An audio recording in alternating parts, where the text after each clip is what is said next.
Hello everyone, and welcome to my BNB CBS Gossip 24 channel.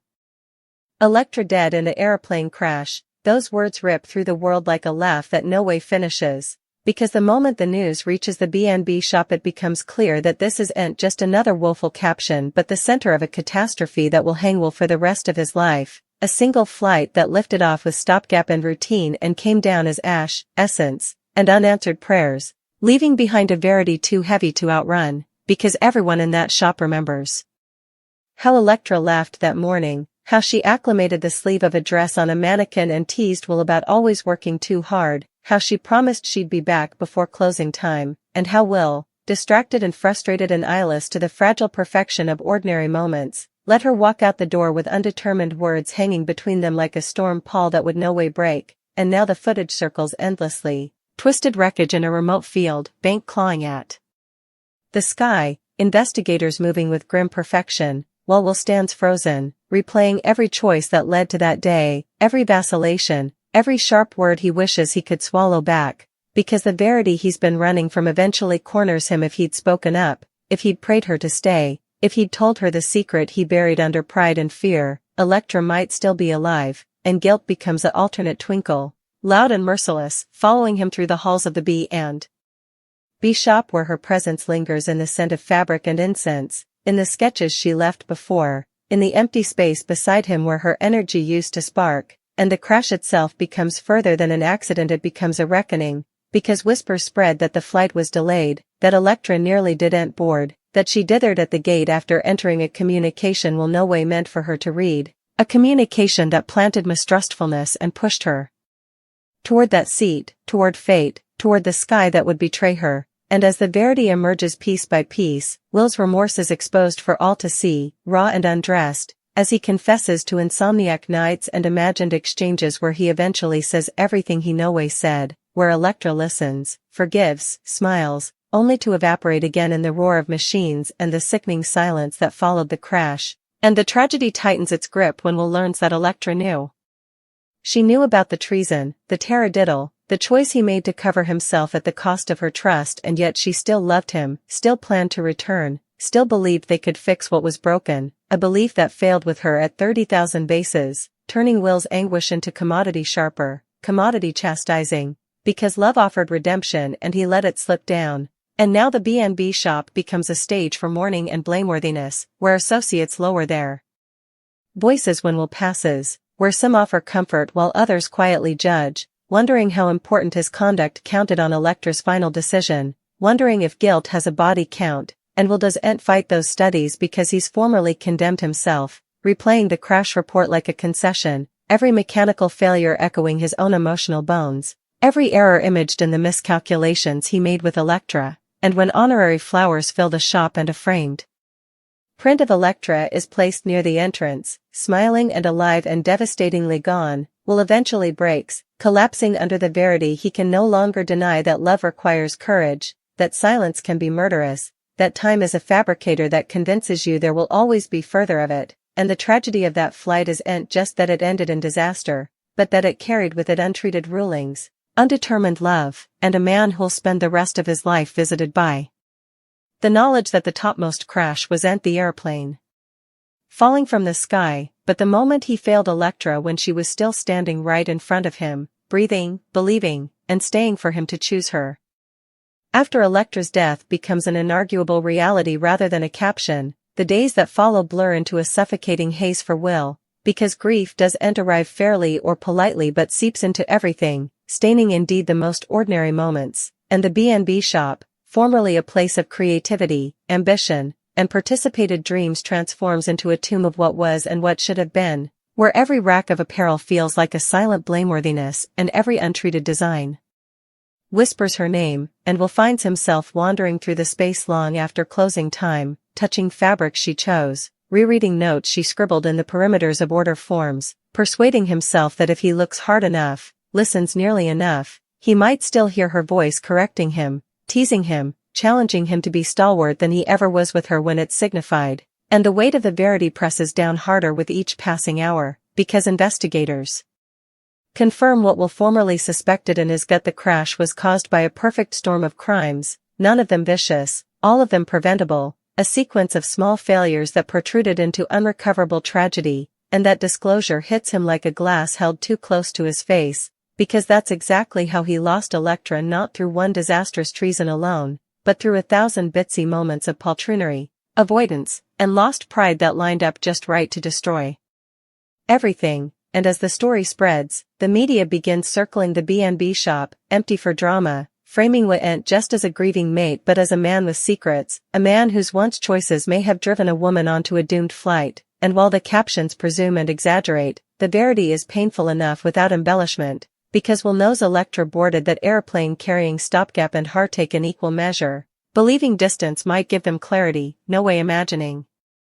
it would come at endless separation. And the guilt tightens when Will discovers her last voicemail, one he ignored in a meeting he supposed too important to intrude, her voice calm but fragile as she said she loved him, that she believed in them, that they would talk when she landed, words that now circle endlessly in his mind until they lose meaning and come pure torment. And when the honorary service arrives, Will stands girdled by people who loved Electra, musketeers, family,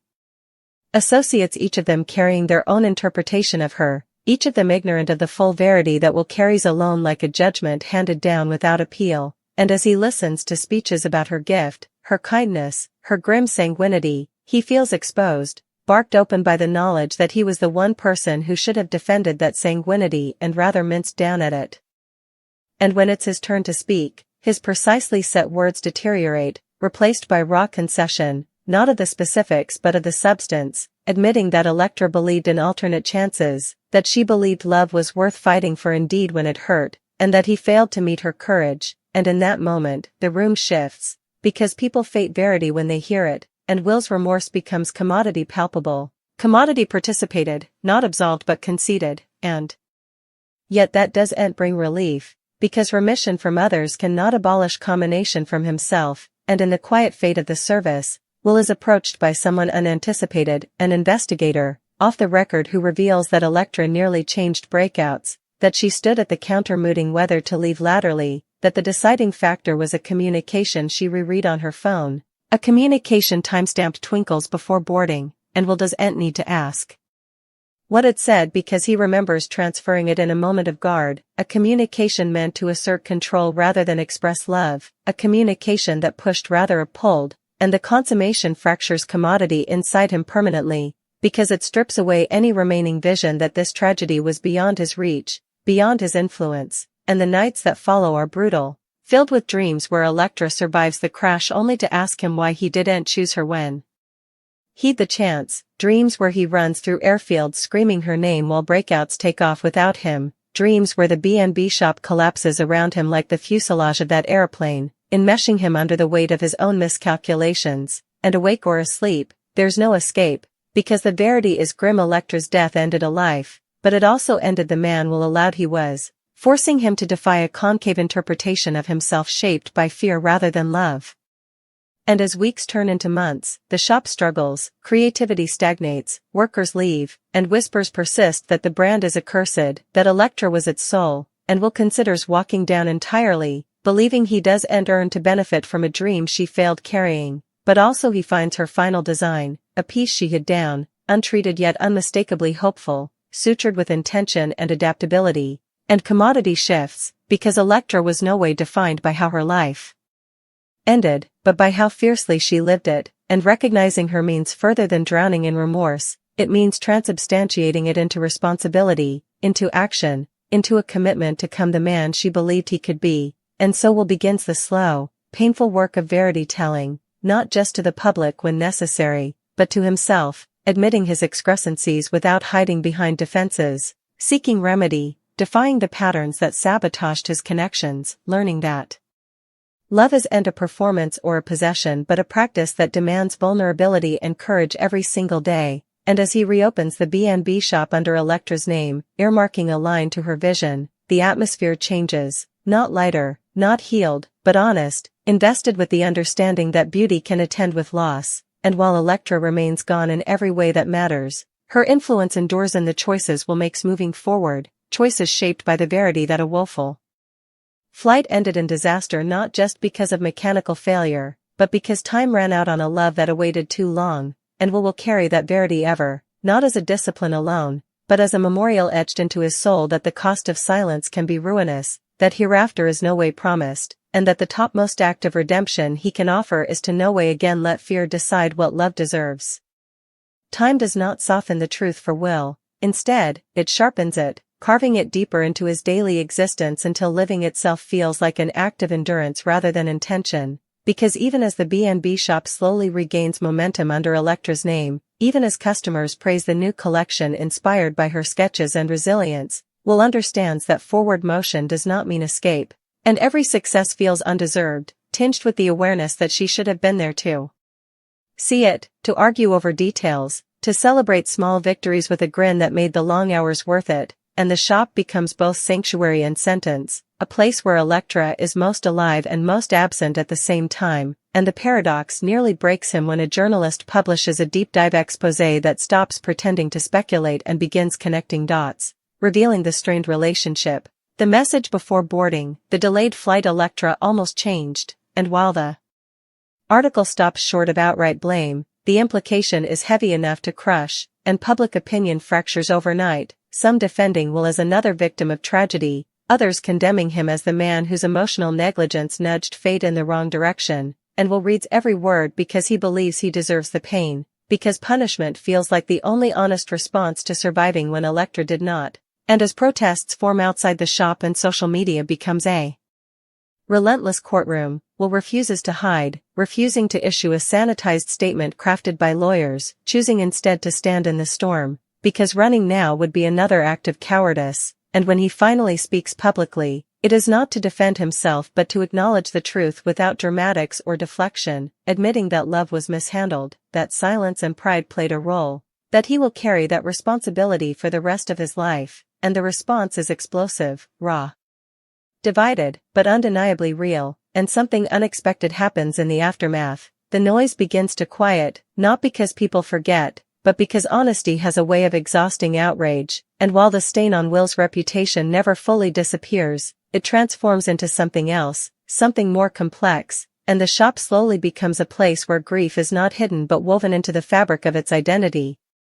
where customers share their own stories of loss, where Electra's designs resonate not just as fashion but as testimony, and Will starts to understand that tragedy, when faced directly, can become connective rather than isolating, even if it never becomes gentle, and still, nights remain unforgiving, because grief is patient and returns when vigilance fades, and on one such night, Will uncovers something he missed before, Electra's private journal, tucked inside a box of fabric samples, its pages filled not with accusations or bitterness but with questions, hopes, and fierce self-reflection, and reading it is like being flayed alive, because Electra never painted Will as a villain, never reduced their relationship to betrayal alone, instead acknowledging her own doubts, her fear of stagnation, her need to step away not to escape him but to rediscover herself, and the realization is devastating because it reframes everything, revealing that the flight was not an ending she chose out of despair but a pause she believed would lead them back to each other stronger, clearer, and the cruel irony is unbearable, she left to save what they had, and in doing so lost everything, and Will weeps not just for what he did wrong, but for the future they were both still reaching for, a future that existed right up until it didn't, and this understanding deepens his grief rather than relieving it, because now regret is paired with gratitude for having been loved so fully by someone who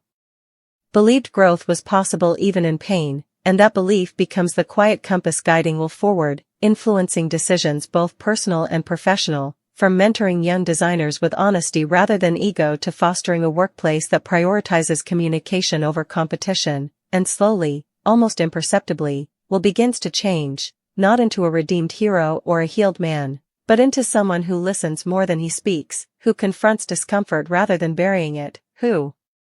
treats love as something sacred rather than guaranteed, and years pass, marked by anniversaries that still leave him hollow, by flights he still avoids, by moments of joy that feel fragile but real, and on the anniversary of the crash, Will opens the shop late, alone, placing a single light in the window for Electra, a quiet ritual unseen by the world, and in that stillness, he finally allows himself to imagine a life not defined solely by punishment, but by accountability and care. Understanding that being haunted does not mean being immobilized, that carrying the truth does not require self-destruction, and though Electra remains a constant presence in his thoughts, she no longer appears only in moments of anguish, but also in moments of resolve, in the courage to speak difficult truths, in the refusal to delay love, in the commitment to choose connection even when it risks loss, and the plane crash that once felt like the singular axis of his existence slowly becomes part of a larger, painful, meaningful story, one where disaster exposed the cost of silence, where guilt demanded transformation, and where a man learned too late that love must be chosen loudly and often, but learned just in time to ensure that the lesson would not die with the woman who taught it to him, and so Will lives on, not healed, not forgiven in any absolute sense, but awake, carrying Electra with him not as a ghost that drags him backward, but as a truth that pushes him forward. Forever marked by the tragic flight that ended in disaster, and forever changed by the love that almost survived it. Years later, the truth still lives with Will like a second shadow, stretching longer in certain lights, shrinking in others, but never fully disappearing, because grief does not obey calendars or milestones, and even as the world moves on, new collections debut, new faces fill the B&B shop, new headlines replace the old, there are moments when time collapses and Will is right back there, staring at his phone, hearing Electra's voice in that final message, feeling the sharp certainty that life can pivot on something as small and irreversible as a sentence sent too late or said too harshly, and yet with time comes a deeper, more complicated understanding of what it means to live with regret rather than drown in it, because Will begins to see that guilt, when carried without reflection, becomes another form of selfishness, a way to center his own suffering rather than honor Electra's life, and this realization unsettles him, forces him to interrogate the ways he has clung to pain as proof of love, as if suffering were the only currency strong enough to match the magnitude of loss, and slowly, reluctantly, he starts to loosen his grip on that belief, not letting go of Electra, never that, but letting go of the idea that punishing himself is the same as remembering her. And this shift does not come with relief or clarity but with discomfort, because it requires will to re-enter the world fully, to risk connection again, to speak when silence would be easier, and every step forward feels like a betrayal until he understands that stagnation would be the real betrayal of everything Electra stood for, and the B&B shop becomes a living testament to this evolution, not frozen in memorial but alive with intention, each season shaped by themes Electra once wrote about in her journal, transformation, fragility, courage, and customers begin to sense something different in the work, something raw and honest that resonates beyond trends, and Will never corrects them when they say the designs feel human, because that is exactly what they are, stitched together from loss and accountability and the refusal to turn away from truth, and still, some nights, the questions come uninvited, the impossible what-ifs that no amount of growth can fully silence, and Will allows them space now, no longer fighting them, understanding that unanswered questions are part of love's aftermath. And one evening, after closing the shop, Will finds himself standing in front of a mirror Electra once insisted they keep, remembering how she said it was important to see yourself clearly before you try to change anything, and he studies his reflection. Older now, marked by lines that were not there before, and realizes that the man looking back at him is someone Electra would recognize, not because he is perfect or healed, but because he is finally honest, and that recognition cracks something open inside him, releasing a grief that is softer but no less profound, a grief that allows space for gratitude alongside sorrow. And when Will begins mentoring a young designer who reminds him painfully of Electra's fire and vulnerability, he is careful, choosing patience over control, encouragement over criticism, determined not to repeat the patterns that once cost him everything, and through this mentorship, Will learn something unexpected, that love, when practiced with intention, does not diminish when it is shared, that honoring Electra does not require emotional isolation, and still, when the anniversary of the crash arrives each year, Will retreats into solitude, returning to the same quiet ritual, the single light in the window, the unspoken conversation he has with Electra in the stillness, telling her about the shop, about the people she has inspired without knowing it, about the ways her absence shaped him into someone who no longer waits for the right moment to be brave, and in these moments, Will does not ask for forgiveness anymore, because he understands that forgiveness is not something he can demand or manufacture, but something that may or may not arrive, and either way, his responsibility remains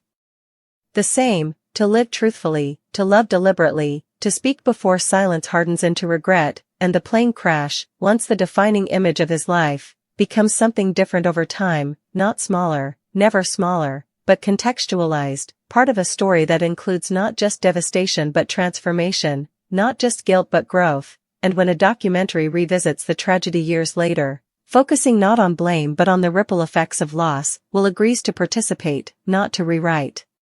history but to tell it plainly, to say that tragedy is rarely born from one moment alone, that it is often the result of accumulated avoidance, and that the greatest lesson he learned is one no one wants to learn the hard way, that love must be active, vocal, and courageous.